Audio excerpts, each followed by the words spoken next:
अस्सलाम वालेकुम जी। Welcome back to my YouTube channel. Welcome back to another vlog. उम्मीद है जी सब लोग ठीक ठाक होंगे। अल्हम्दुलिल्लाह से मैं बिल्कुल ठीक हूँ।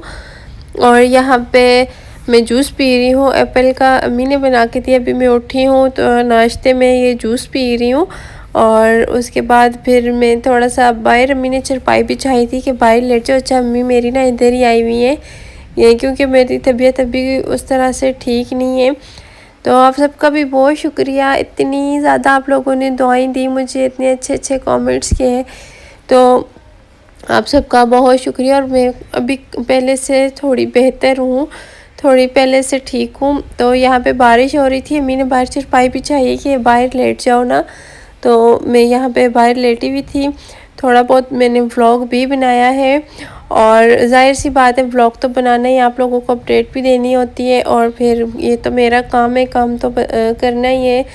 तो उसके बाद जी फिर यहाँ पे कज़न फर्श धो रही है। बारिश रुक गई थी, बारिश जैसे ही रुकी ना तो फर्श एकदम से धूप आई तो सूख गया था, लग ही नहीं रहा था कि बारिश हुई है ना। और मेरा गला भी आज जो ख़राब हुआ है, वो जब उन्होंने मुझे इंजेक्शन वगैरह दिए थे ना, उससे मेरा गला बहुत ज़्यादा ख़राब हो गया। अभी तो फिर भी काफ़ी बेहतर है। तो यहाँ पे बस मेरा पूरा दिन लेट लेट के गुजर जाता है, तो कमर में भी इतना शदीद दर्द होता है, और जब मैं चलती हूँ तो फिर पेन भी होता है और चक्कर भी बहुत ज़्यादा आते हैं। तो इस वजह से ज़्यादा चलने फिरने से डॉक्टर ने भी मना किया है, कहती थी कि आप ना बेड रेस्ट करो। अच्छा, उसके बाद कमरा अम्मी ने साफ़ किया है सारा, आज हमने ख़त्म करवाना है घर में। तो अम्मी ने पूरा कमरा साफ़ किया है, झाड़ू पोछा भी अम्मी ने ही किया है। तो यहाँ पे वो सब बैठेंगी मेरे ही कमरे में, कुरान ख़वानी करवाई है हमने, तो वो सब यहाँ पे बैठ के पढ़ेंगी। तो मेरे साथ दूसरे कमरे में चली गई थी, मैंने कहा मैं और तो कुछ नहीं कर सकती, चले मैं बैठ के ना प्लेट्स वगैरह बना देती हूँ, चाय बिस्किट निम्को ये सब कुछ था। तो मैंने कहा चले मैं बैठ के ना ये बना देती हूँ। तो मेरे पास ना ससुराल में फ़र्स्ट टाइम अम्मी आके इतना ज़्यादा रुकी हैं। शादी के बाद अम्मी इतना नहीं रुकी थी, हाँ आती हैं एक रात रुकती हैं फिर चली जाती हैं। अब ठीक भी नहीं हो तो अम्मी ज़्यादा रुकी हैं। इतना मतलब माएँ होती हैं जो हर चीज़ का इतना ख्याल रखती हैं, बार बार पानी देना, बार बार कोई ना कोई चीज़ ला के देती हैं, ये खाओ ऐसे करो। तो मुझे ना अम्मी की आदत सी पड़ गई है। मुझे ऐसे लगता, अम्मी कहती है ना मैं कल चली जाऊँगी, मेरे दिल को कुछ होने लग जाता है, मैं अम्मी चली जाएगी मैं क्या करूँगी। तो ये नहीं है ससुराल वाले नहीं करते हैं माशाल्लाह, सब बहुत अच्छे हैं, सब बहुत ख्याल करते हैं। लेकिन जो माँ होती है ना, वो तो फिर माँ होती है, उनकी कमी तो कोई भी नहीं पूरी कर सकता। शादी से पहले ना मुझे अम्मी कहती थी कि सारा हांडी बना दो, तो अगर मैं चली जाती थी किचन में, तो अम्मी से बार बार पूछी थी अम्मी इसमें क्या क्या डालना है, अम्मी कितना कितना डालना है, बार बार पूछी थी। अम्मी को गुस्सा आता था, अम्मी कहती तुम छोड़ दो मैं खुद बना लूँगी, और मुझे भी इतनी खुशी होती थी, मैंने कहा चलो अम्मी बना देंगी। उस टाइम गुस्से से कहती थी, लेकिन जब बनाती थी ना तो गुस्सा बिल्कुल उतर जाता था। और फिर बना के रोटी भी बनाती थी, सारे काम करके अम्मी, अगर मैं कोई काम नहीं करती थी, पूरा दिन बैठी भी रहती थी ना, कभी अम्मी ने कुछ भी नहीं कहा था मुझे।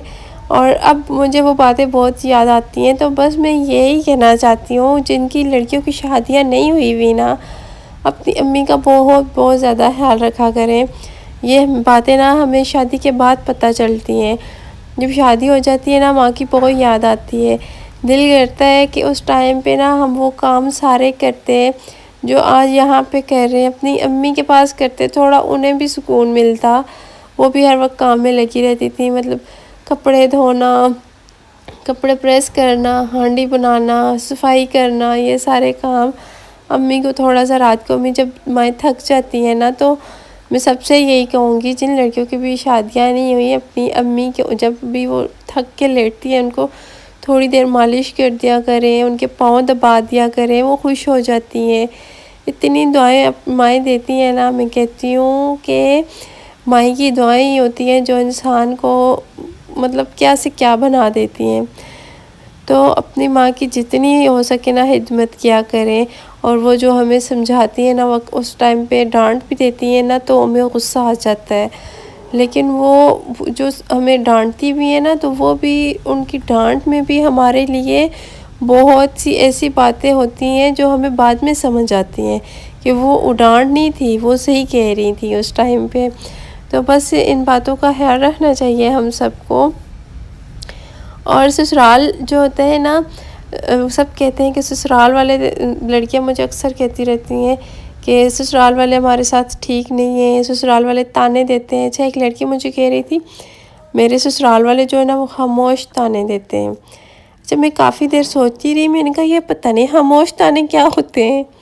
پھر میں نے ان سے پوچھا تو اس نے مجھے بتایا کہ خاموش تانے وہ مجھے دیتے ہیں، مطلب میرے ہسبینڈ کے سامنے مجھے وہ کچھ نہیں کہتے، کوئی گھر میں آتا ہے اس کے سامنے وہ مجھے کچھ بھی نہیں کہتے، بس باتوں باتوں میں نا مجھے باتیں سناتے ہیں، اس طرح سے میرے ساتھ کرتے ہیں۔ تو بس میں کہتی ہوں کہ ہم جو ہوتی ہیں نا، بہو ہوتی ہے اور ساس ہوتی ہے، ان دونوں کو نا آپس میں ایک دوسرے کو سمجھنا چاہیے۔ تھوڑا سا وقت دیں اپنے آپ کو، اور آپ ان کو سمجھیں، وہ آپ کو سمجھیں گے۔ اگر وہ کچھ کہہ دیتی ہیں تو آپ بھی ماں سمجھ کے بس بھول جایا کریں اور ان کی سن لیا کریں۔ اس طرح سے نا ان کا بھی دل آپ سے خوش ہو جائے گا اور گھر میں زیادہ لڑائیاں جھگڑے نہیں ہوں گے۔ اچھا، ہم لوگ نا پہلے واقعینٹ میں رہتے تھے، جب میرے ابو زندہ تھے تو ہم لوگ وہاں ہوتے تھے۔ وہاں پہ ہمارے ساتھ ایک آنٹی رہتی تھی، وہ کہتی تھیں کہ بیٹا دیکھو، جب شادی ہوتی ہے نا تو 1 یا 2 سال اپنے سسرال والوں کے ساتھ محنت کرو، ان کا دل جیتو، ان کی ہر بات مانو، اس کے بعد وہ آپ کی ہر بات مانیں گے۔ جب آپ کے ساس سسر ہیں نا تو آپ ان کو اپنے ماں باپ سمجھیں گے، ان کی ہر بات مانیں گے۔ آپ کے ہسبینڈ ہیں، ان کے لیے تیار ہوا کریں، ہر وقت بس ایسے ہی نہ بنے رہا کریں، تیار ہوا کریں، اچھی اچھی باتیں بندہ کرتا ہے، کچھ چھوٹے موٹے گفٹ ایک دوسرے کو دے دیا کریں، اس سے بھی پیار محبت بڑھتا ہے۔ تو اس طرح سے نا زیادہ لڑائی جھگڑے نہیں ہوتے گھر میں۔ تو بس مجھے آج کل نا اس طرح کی بہت زیادہ ڈی ایمز بھی آ رہے تھے اور کامنٹس بھی میرے زیادہ تر اسی طرح کے ہوتے ہیں۔ میں نے کہا چلے میں جتنا مجھے پتہ ہے میں آپ سب کے ساتھ شیئر کر دیتی ہوں۔ اور یہ والا جو فیس واش ہے میں نے آپ کے ساتھ شیئر بھی کیا تھا، یہ میں نے دراز سے منگوایا ہے۔ اچھا، اس کو میں نے آج صبح ٹرائی کیا تھا، بہت اچھا ہے۔ آج آپ لوگ دیکھ سکتے ہیں میرے واش روم میں اتنے زیادہ میرے پاس فیس واشز پڑے ہوئے ہیں۔ مجھے فیس واش کا بہت ہی زیادہ شوق ہے کہ میرے پاس بہت سارے ہوں۔ تو میں یہ والا لوریل کا بھی لے کے آئی تھی، اور اس کے بعد ابھی میک کا میں ابھی آرڈر کیا، مجھے مل نہیں رہا تھا نا یہاں سے، تو اس وجہ سے تو چلیں اگر اس کا مجھے رزلٹ اچھا ملا تو انشاءاللہ میں آپ کے ساتھ نا ریویو اس کا شیئر کروں گی۔ اور تعریفیں بہت سنی تھی۔ اچھا، ہم نے 2 دن قرآن خوانی کروائی ہے اپنے گھر میں، کل بھی کروائی تھی اور آج سیکنڈ ڈے ہے تو آج بھی کروائیے، 3 دن کروائیں گے انشاءاللہ۔ میری طبیعت بھی نہیں ٹھیک رہتی تو اس وجہ سے بھی کروا رہے ہیں، اور کل لاسٹ ڈے ہے، کل کا ولاگ بھی انشاءاللہ شیئر کروں گی آپ سب کے ساتھ۔ اور بس آج کا ولاگ یہی تھا، کچھ روٹین آپ کے ساتھ شیئر کی ہے، کچھ باتیں شیئر کی ہیں، امید ہے آپ سب کو اچھا لگا ہوگا۔ ایسا تو میرے ویڈیو کو لائک اور شیئر کر دیجیے گا، بڑی مشکل سے ہمت کر کے ویڈیو بنائیے، اور آواز سے بھی آپ کو لگ رہا ہوگا میری بالکل بھی طبیعت ان دنوں ٹھیک نہیں رہتی۔ تو انشاءاللہ پھر ملاقات ہوگی، جب تک کے لیے اللہ حافظ۔